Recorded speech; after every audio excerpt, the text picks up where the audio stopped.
Meus irmãos, a paz do Senhor, espero que você esteja bem, em nome de Jesus. Sexto dia do nosso vídeo aqui, do nosso estudo, formados pelos evangelhos. Hoje nós vamos falar do evangelho de Mateus, capítulo de número 6. O tema geral hoje, desse nosso estudo é espiritualidade que agrada a Deus e não aos homens. Um capítulo maravilhoso para nós estarmos estudando neste dia de hoje, Vamos ver o contexto geral desse capítulo, irmãos. Mateus, capítulo 6, está no centro, do Sermão da Montanha ali, no capítulo anterior onde nós já estudamos. Aqui Jesus confronta a religiosidade neste capítulo que nós estamos estudando. Qual religiosidade? A externa, que revela a espiritualidade do coração, revela aquilo que está no coração. Mateus 5 significa o quê? Quem nós somos no reino. Mateus capítulo 6 já mostra como vivemos no reino. E Mateus capítulo 7, que nós vamos estudar amanhã também, como discernimos no reino. Então, Mateus capítulo 5 fala quem somos no reino, Mateus 6, que nós estamos estudando, como vivemos no reino, e Mateus capítulo 7 é como nós discernimos no reino de Deus. Exegese bíblica. O que o texto diz, irmãos? Mateus capítulo 6, versículo 1 diz assim: guardai-vos de fazer a vossa justiça diante dos homens, para serdes visto por eles. Guardai-vos de fazer a vossa justiça diante dos homens, para serdes visto por eles. Justiça, irmãos, a palavra justiça no grego significa diakissine. Justiça é prática, vida, piedosa. E também no grego a palavra theatenai significa ser exibido, encenado. Jesus não condena a prática espiritual, mas a motivação errada. As pessoas que fazem isso, irmãos, com a motivação errada, fazer a coisa certa com a motivação errada, irmão, anula a recompensa espiritual. Não adianta querer fazer a coisa certa com a motivação errada, que vai anular a recompensa espiritual. Provérbio 16:2 diz assim: todos os caminhos dos homens são limpos aos seus olhos. Então nós temos que ter o que, irmãos? A motivação correta para fazermos também as coisas certas no reino de Deus. Segundo, 3 práticas espirituais confrontadas por Jesus.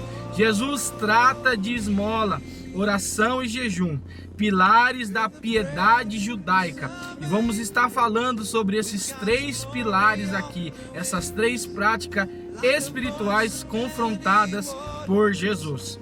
Primeira, as esmolas, uma fé sem exibição. Mateus capítulo 6, versículo 2 ao 4.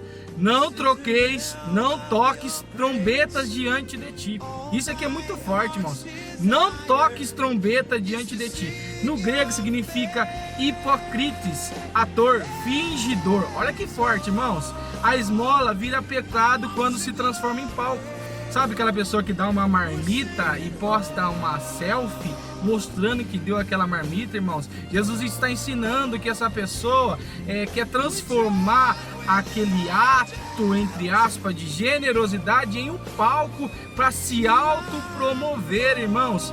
Dar não é propaganda, é expressão de amor, irmãos.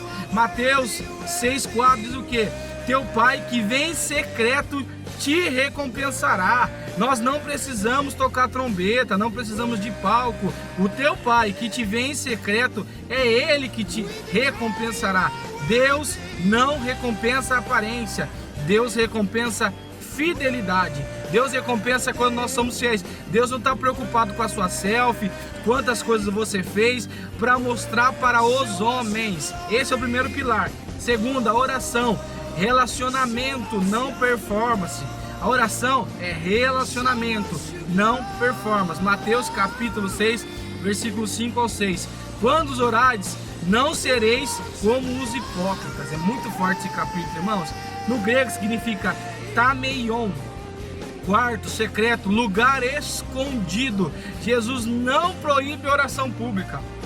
Jesus não está proibindo, irmão, nesse capítulo, nós orarmos em público, mas Jesus condena o quê? A oração para impressionar, querendo chamar atenção, irmãos. Não é isso que nós devemos fazer, irmãos. Não é proibido orar em público, nós oramos na igreja, fazemos essa oração, mas é desnecessário fazer essa oração para querer impressionar alguém, irmãos. Jeremias 29:13 diz assim: buscar-me-eis e achareis quando me buscar de todo o vosso coração. Para buscar a Deus em oração, tem que ser de todo o coração. Amém? Terceiro pilar aqui, irmão, o Pai Nosso. Esse é o modelo de oração perfeito que Jesus deixou para nós. Mateus capítulo 6, versículo 9 ao 13. Pai Nosso que estás no céu. Relação antes de petição. Presta atenção, é uma relação antes da petição. Romanos 8:15 diz o que aqui, ó? Romanos 8:15. Recebeste o Espírito do quê? De adoção. Então, irmãos, é uma relação. Antes de pedir algo, você tem que se relacionar com seu Pai, porque nós recebemos o Espírito de adoção. Santificado seja o teu nome. Deus não existe para nos servir, nós que existimos, irmãos, para glorificar Ele. Deus não existe para servir ninguém, Deus não é garçom de ninguém, não é iFood, irmão. Tem pessoas que estão achando que é assim, que é tudo no imediatismo. É nós que existimos para glorificar ao nosso Deus. Salmo 115:1 diz assim: não a nós, Senhor, mas ao teu nome dá glória. Venha o teu reino. Que significa venha o teu reino? Submissão à vontade de Deus acima da nossa. Venha o teu reino é colocar a vontade de Deus acima da sua. Mateus 26:39. Não seja como eu quero, mas como tu queres. É muito forte esse texto, irmão. Essa oração do Pai Nosso é maravilhosa para nós tirarmos lições preciosas. O pão nosso de cada dia. O que é o pão nosso de cada dia? É dependência diária, irmãos. Assim como o maná, todo dia eles tinham que esperar uma maná vir. É dependência diária, não acúmulo ansioso. Todo dia nós temos que saber que vem a bondade de Deus e a provisão de Deus do alto. Êxodo 16:4 diz assim: cada um colherá o que lhe basta para o dia. Era o maná, era só para o dia, irmãos. Perdoai-vos assim como nós perdoamos. Mateus capítulo 6, 14 ao 15. Se não perdoarmos aos homens, irmãos, nós também não seremos perdoados. Quem não libera perdão ainda não entendeu o que é graça. Você tem que liberar perdão para as bênçãos de Deus alcançar a tua vida. Efésios 4:32. Perdoai-vos uns aos outros, irmãos. Perdoa, libera o perdão para você receber a tua bênção, para ser vitorioso na sua vida, para alcançar a misericórdia também de Deus. Hermenêutica bíblica. Princípios corretos de interpretação. Jesus fala ao coração, não ao ritual. Jesus está falando o que, irmão? Não é o ritual, é o coração. Espiritualidade bíblica é interna antes de ser externa. É dentro antes. Antes de expor para fora, é algo que vem de dentro, a espiritualidade. Deus vê o secreto antes de honrar um em público. Deus sempre vai ver o seu secreto, a sua vida íntima com Deus em secreto, antes de Ele honrar em público. O problema não é fazer para os homens ver, é para fazer para ser visto. As pessoas estão fazendo tantas coisas hoje na obra de Deus, não é para a glória de Deus, é para ser visto, é para aparecer. Isso é triste, irmão. E a glória acaba de Deus ficando em último plano. Teologia sistemática, antropologia, tendência humana à vaidade espiritual. Nós vivemos isso, uma tendência humana que é a vaidade, irmãos. Pessoas que querem ser mais que as outras. A harmateologia fala do pecado da hipocrisia, irmãos. Pessoas hipócritas, falando das passagens teológicas aqui, irmãos. Soteriologia, salvação gera nova motivação. Se você é salvo, você vai gerar motivações santas na presença de Deus. Santificação, vida escondida com Deus. É em secreto que você vai alcançar suas vitórias com Deus. Colossenses 3:3. A vossa vida está escondida com Cristo em Deus. Tesouros e ansiedades. Mateus capítulo de número 6, versículo 19 a 21 diz assim: onde está o teu tesouro, aí está também o que? O teu coração. O coração sempre segue aquilo que nós o que? Valorizamos. Aquilo que nós valorizamos, o nosso coração sempre vai seguir, irmãos. Mateus 6:24 diz assim: ninguém pode servir a quem? A dois senhores, irmãos. Não tem como nós servirmos a Deus e ao dinheiro, irmãos. Não tem como. No grego, Mamonas significa riqueza personificada como Senhor. É você colocar o dinheiro acima de Deus. Tudo aquilo que nós colocamos na frente de Deus se torna símbolo de idolatria. Dinheiro é ótimo, servo, péssimo senhor, irmãos. Então, dinheiro é ótimo servo, mas péssimo senhor. Quando você fica escravo do dinheiro, irmãos, a sua vida está em uma ruína total. Você precisa buscar a libertação do Senhor. Mateus 6:25 ao 34, ansiedade. Mateus 6:33 diz assim: buscar primeiro o quê? O reino de Deus. Ansiedade nasce quando o reino deixa de ser prioridade. Quando nós deixamos de ser prioridade, acaba que a ansiedade nasce. Coloque o reino de Deus em prioridade na sua vida. Não andeis ansiosos por coisa alguma. Busque a Deus, irmãos. Coloque Ele como prioridade na sua vida. Homilética. Vamos ver um pouquinho da homilética.